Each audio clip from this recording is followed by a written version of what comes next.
J'espère que vous allez bien, j'espère que vous vous portez bien. Hier, le 18 juillet 2025, Abdelmajid Tebboune a accordé une très longue interview à des représentants de la presse algérienne, une interview de pratiquement 1 heure et demie. D'après ce que j'ai pu voir, 1 heure et demie.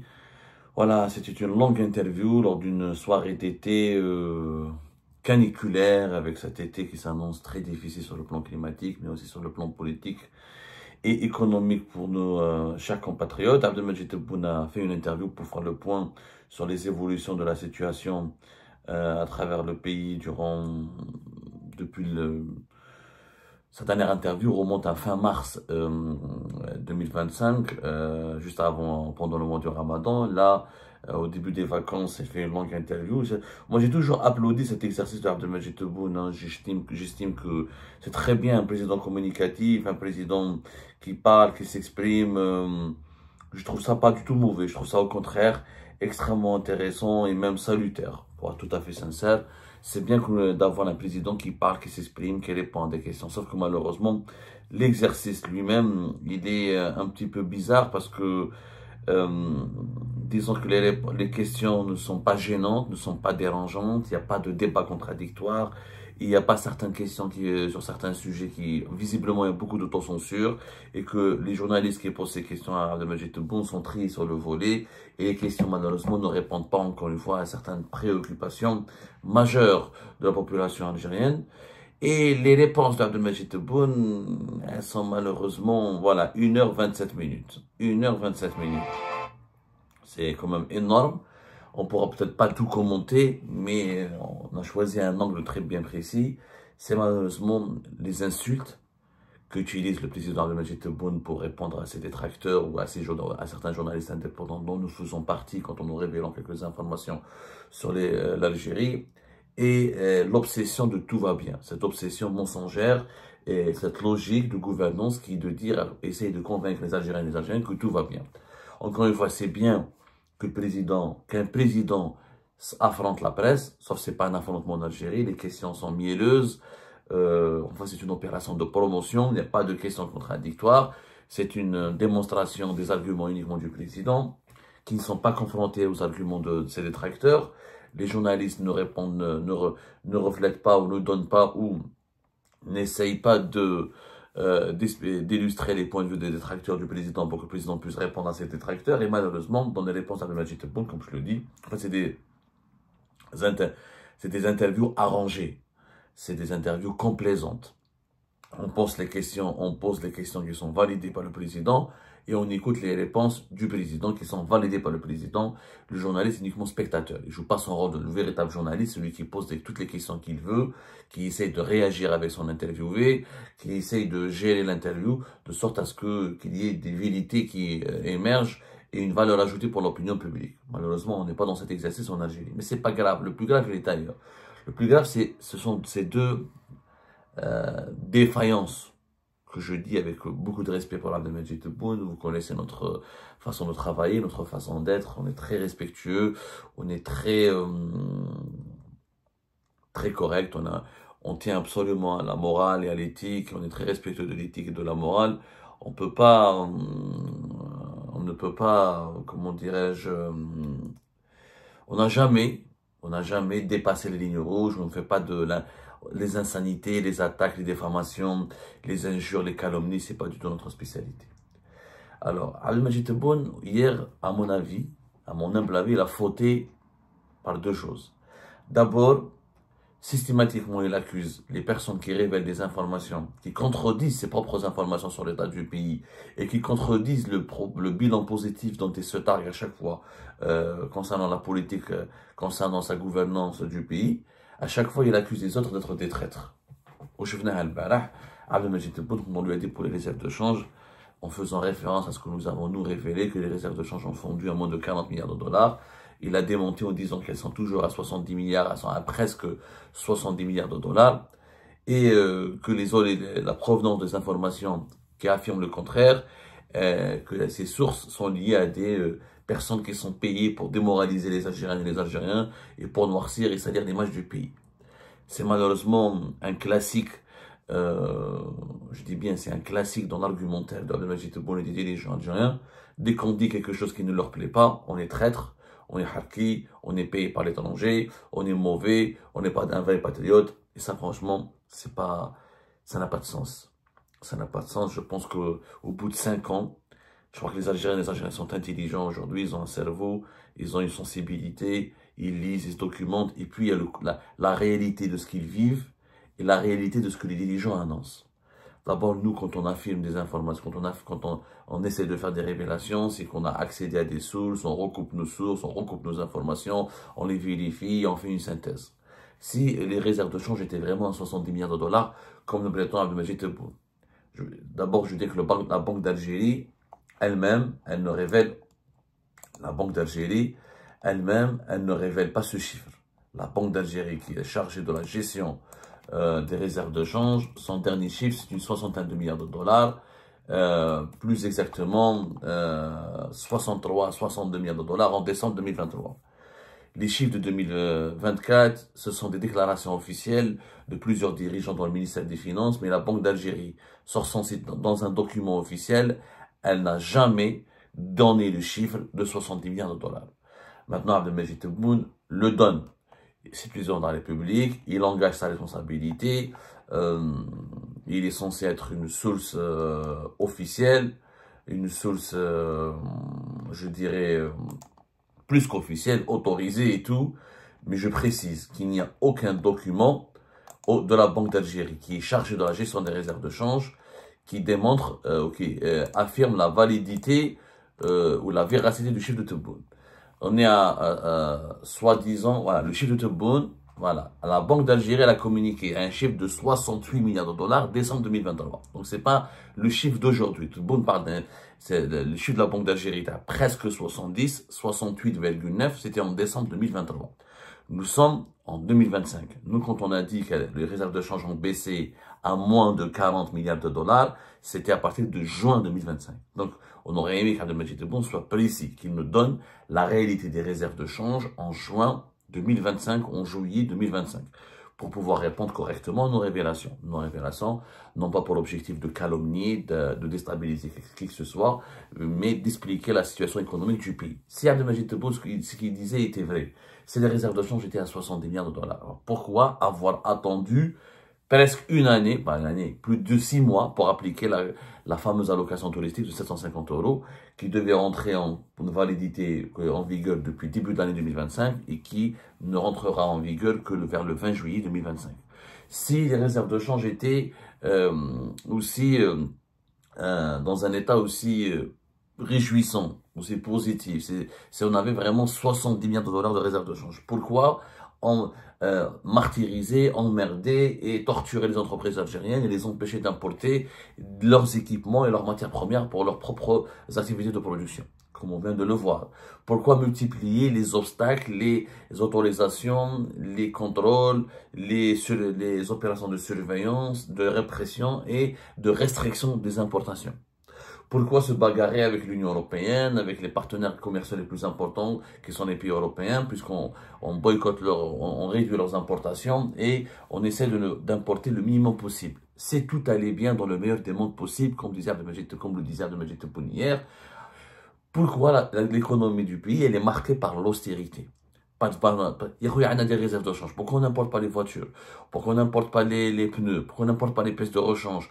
Pourquoi il y a quelques médicaments qui causent problème, qui sont en pénurie? Pourquoi certains biens de consommation, électroménagers, alimentaires, etc., sont quasiment indisponibles? Je ne comprends pas. Pourquoi, et on en parlera tout à l'heure, pourquoi au niveau de certains équipements du métro d'Alger sont en panne, faute de pièces de rechange, faute de pouvoir les importer, à cause de ces restrictions imposées?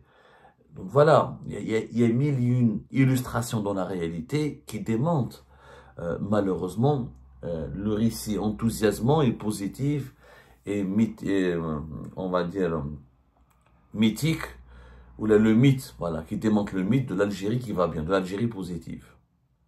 L'Algérie, si elle allait aussi bien, il n'y aurait pas eu un malaise socio-économique, un malaise au niveau des entreprises algériennes, des situations de pénurie, d'inflation élevée, etc., etc. Et même sur les chiffres de l'inflation, on a ramené de 9 à 4%. C'est pas normal. L'inflation, quand elle dépasse les 3%, et lui-même a promis, avant de briguer son deuxième mandat, qu'elle baissera à moins de 3%. Elle n'a pas baissé à moins de 3%, elle est à entre 4 et 5%. Les statistiques de l'Office national des statistiques le confirment. Donc, l'inflation, elle est toujours là. Et c'est l'inflation qui a baissé, c'est pas les prix.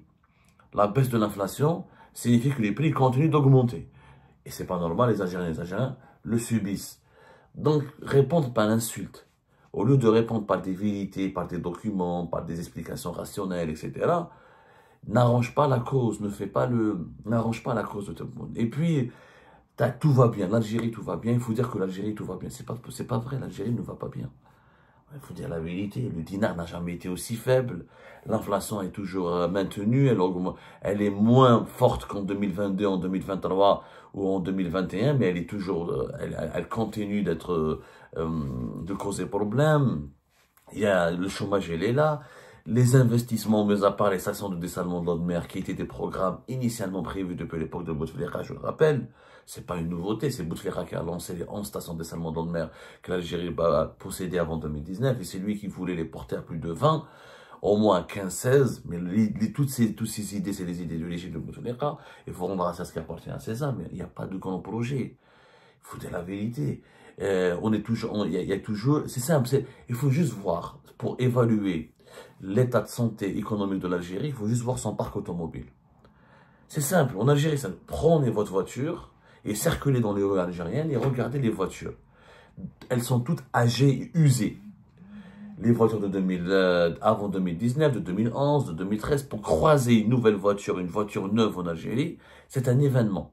C'est un événement. Pourquoi? Parce que le pays il est fermé, il n'importe pas, il contrôle ses finances, il contrôle ses devises, il vit dans l'obsession de préserver son matelas de sécurité qui sont les réserves de change, et ça impacte directement le niveau de vie de la population. Oui, il y a eu quelques améliorations de part et d'autre dans le secteur du tourisme, les projets d'hôtels qui ont été lancés avant 2020, qui n'ont été pas, quelques hôtels qui ont vu le jour, quelques entreprises algériennes qui s'accrochent, quelques réussites dans l'agroalimentaire. Oui, mais ça ne fait pas une performance économique extraordinaire.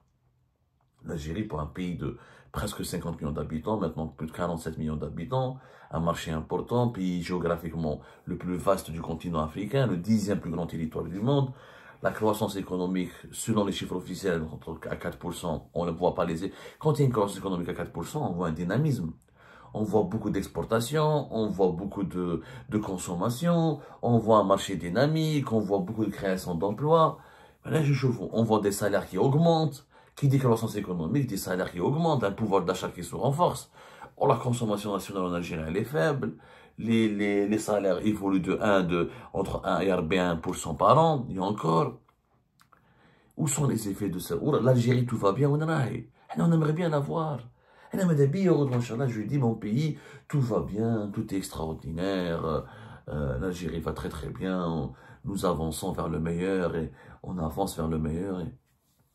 Soyons logiques, ce n'est pas ça la vérité, c'est pas vrai. Si on ment, c'était vrai, c'est pas vrai. On le sait, on le voit. C'est que peut mentir aux journalistes, mais il ne peut pas empêcher les Algériens d'accéder à la vérité. Ils la vivent, la vérité. Les Algériens la vivent. Allez-y dans une plage, vous voulez, même des plages privées, louer un parasol ou là une table, vous allez voir les prix astronomiques. Allez-y manger en famille dans un restaurant, vous allez voir les prix astronomiques par rapport à avant 2019. Cherchez un pneu, cherchez une pièce de rechange, vous allez voir le chemin de croix, la grande difficulté, etc. Alors, plus vous avancez dans la quête, plus vous vivez en Algérie, plus vous avancez dans cette quête du quotidien, une quête de bien-être, le bien-être, il est extrêmement inaccessible aujourd'hui. Extrêmement inaccessible, les salaires ne suffisent pas. Parce que l'inflation ne baisse pas. Et même, on parlera de ces chiffres officiels, parce que maintenant, les chiffres officiels du gouvernement algérien, on ne peut pas les croire. On n'arrive pas à les croire. De beaucoup d'économistes, et on est en train de préparer des révélations sur un problème que les spécialistes du FMI ont relevé lors de leur dernière visite en Algérie, c'est que les chiffres officiels ne collent pas à la réalité. Et le dernier rapport du FMI, on vous parlera de cela plus tard dans une autre émission, soulève, et il y a un problème pour valider ce rapport, parce que les autorités algériennes imposent aux experts du FMI leur version des faits et des chiffres officiels qui sont sujets à caution. Même pas sujets à caution, qui sont douteux. Et 4% de taux d'inflation, les gens n'y croient pas. Quand on vit les gens qui vivent en Algérie, quand ils vont faire leurs courses, etc., la 4%, il n'y a pas beaucoup de il y a un petit changement par rapport en 2022-2023, mais il n'y a pas beaucoup de changements. Je dirais, on est toujours entre 6 et 7. On n'est peut-être pas à 9, 10, mais on est toujours entre 6 et 7, mais on n'est pas à 4. Les chiffres sur le chômage, ils sont censurés. Les chiffres sur le bilan du commerce extérieur de l'Algérie, à l'époque de Bouteflika, les douanes algériennes publiaient chaque année les chiffres. On ne les publie pas. Et puis, Abdelmadjid Tebboune lui-même, il a un problème avec les chiffres. Il a un problème avec les chiffres, il a un problème avec certaines vérités. Par exemple, il nous dit que les transferts sociaux ont été uniquement pour de 13 à 14 milliards. Et c'est faux. C'est faux, et Abdelmadjid Tebboune lui-même, il a un gros problème avec les chiffres. Et Abdelmadjid Tebboune confond les transferts sociaux directs et indirects. C'est pas les chiffres, nous, quand nous les utilisons, parce qu'ils nous accusent d'exagérer, de noircir le tableau, de démoraliser les Algériens, nous de décourager, de semer le virus de la sinistrose. Non, nous utilisons des sources officielles pour les dépenses de l'État algérien. Il y a des lois de finances. Les lois de finances, elles sont publiées au journal officiel. Il y a un débat au Parlement. Il y a un avant-projet de loi qui est lu, que nous lisons, que les experts lisent. Quand c'est publié, les chiffres sont publiés. Les dépenses à caractère social de l'État algérien en 2025 ont dépassé les 5 827 milliards de dinars. Je dis bien 5 872 milliards de dinars. C'est l'équivalent de plus de 45 milliards de dollars. Ça, c'est les dépenses sociales. Dans les dépenses sociales, vous avez les transferts sociaux directs, c'est-à-dire les subventions des produits de large consommation, par exemple, comme le sucre, l'huile, l'énergie, les carburants, les céréales, l'eau, etc. Et vous avez les dépenses sociales indirectes, les transferts sociaux indirects, qui est le soutien pour les hôpitaux, les logements sociaux, les transports publics, et tout ça, ça coûte de l'argent. Ça fait partie des transferts sociaux. Le problème de l'Algérie, c'est qu'on dépense beaucoup d'argent pour le social. Or, la qualité de vie de la population ne s'améliore pas. La pauvreté ne recule pas. On stoppe la grande pauvreté, on stoppe la grande misère. Il n'y a pas autant de grande pauvreté que de grande misère par rapport à d'autres pays africains, par exemple, ou arabes, mais il y a de véritables inégalités, il y a une précarité sociale. Il faut savoir que rien que les subventions des produits de basse consommation, c'est 660 milliards de dinars. 660 milliards de dinars, c'est pratiquement plus de 5 milliards de dollars.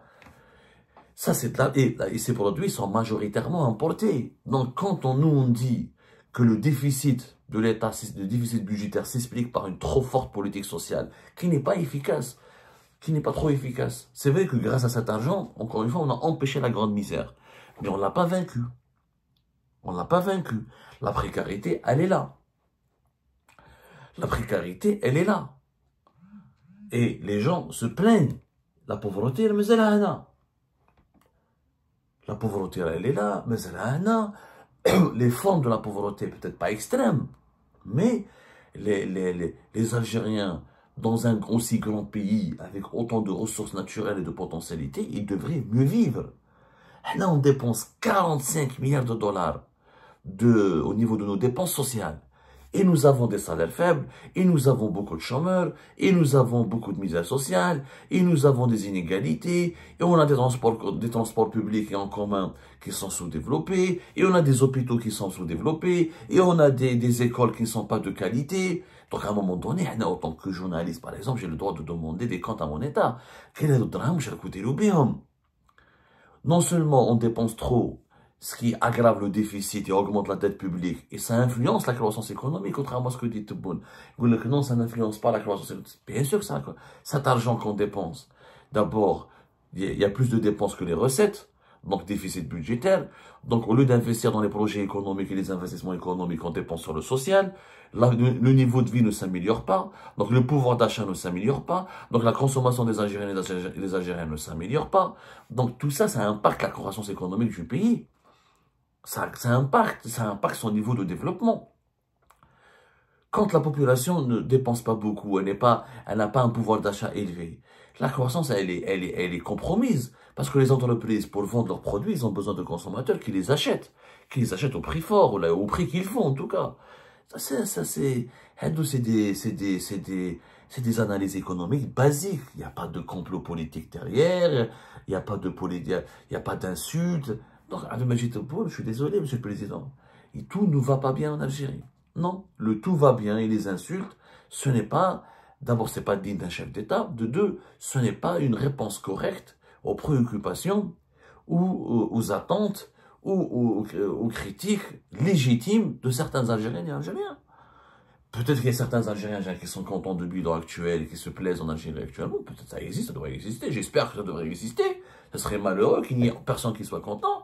Mais il y en a beaucoup qui ne soient pas contents, qui ne sont pas contents et qui sont inquiets. Qui voient que leur qualité de vie s'est détériorée, que leur niveau de vie s'est détérioré, que partir en vacances c'est compliqué, que partir au restaurant c'est compliqué, que nourrir ses enfants c'est compliqué, que trouver une voiture c'est pratiquement impossible, que trouver des pièces de change c'est pratiquement impossible, etc., etc. Donc, ces inquiétudes, ces angoisses, elles existent. Et non, je suis désolé, tout ne va pas bien dans notre pays. Et le dire, ce n'est pas une insulte, ce n'est pas trahir son pays, ce n'est pas être contre les intérêts de son pays, ce n'est pas être un harki de le dire.